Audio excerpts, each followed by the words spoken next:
You're watching Action News Now. Storm Tracker weather. Coverage you can count on. Well, there's a rain gauge for you. This is from our assignment desk editor, William Anderson. He took this photo at his home in Dayton, showing about 3.5 inches of rain in his rain gauge at about 2 this afternoon. So that's a lot, because that's just over the last, I don't know what, but that maybe, much maybe a rain. little over 24 hours, maybe 36 hours. That's a great amount, and that's an amount that could cause real problems to drainage areas or burn scars. You get to be about half an inch of rain an hour, and then look out, areas that can no longer absorb water, but just have it pile on and just create debris flows. Now, first things first. Yeah, there's snow, there's rain, but we also have some strong winds today. My car was blowing around when I was trying to drive. I've clocked some winds at 51 miles per hour. These are sustained, but we're gusting at times to 45 and 50 miles per hour plus.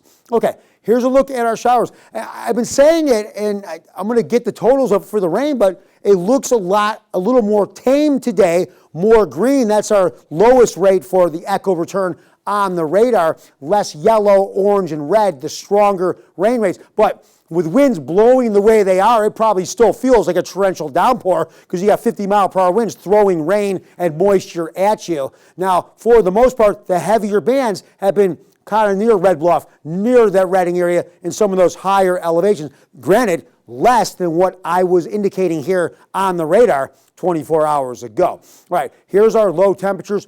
Warmer air did push into the area, so we're not dropping as far. Plus, we have the moisture. Just 3 days ago, widespread frost with temperatures dropping down between 30 and 36 down in the valley. These are our highs for tomorrow. Not a huge change, but a little bit warmer because that warmer air did push up from the southwest. Okay, here's our future cast. Present time.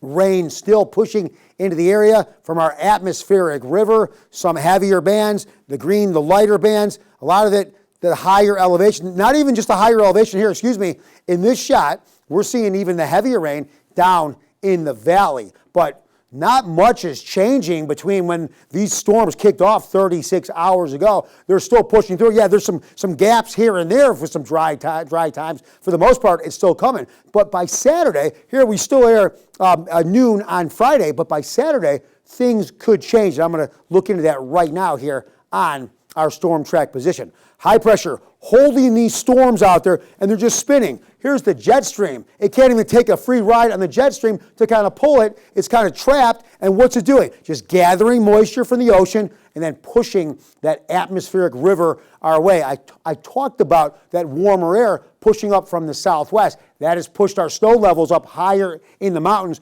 which will come back down by Saturday into Sunday.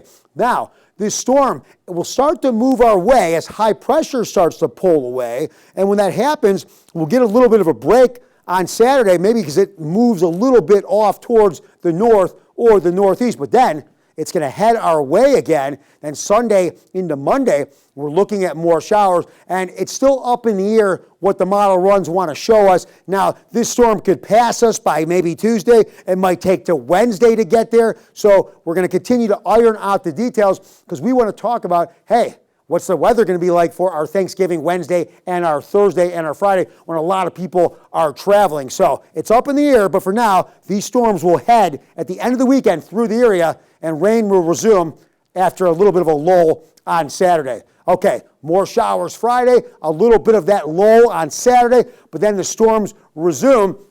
And it's still up in the air by Tuesday, Wednesday, and Thursday to see if those storms eventually do start to push through the area or start to weaken and dissolve. So we'll iron those details out, and we'll talk more about it in a bit, Alan. Thanks, Howie.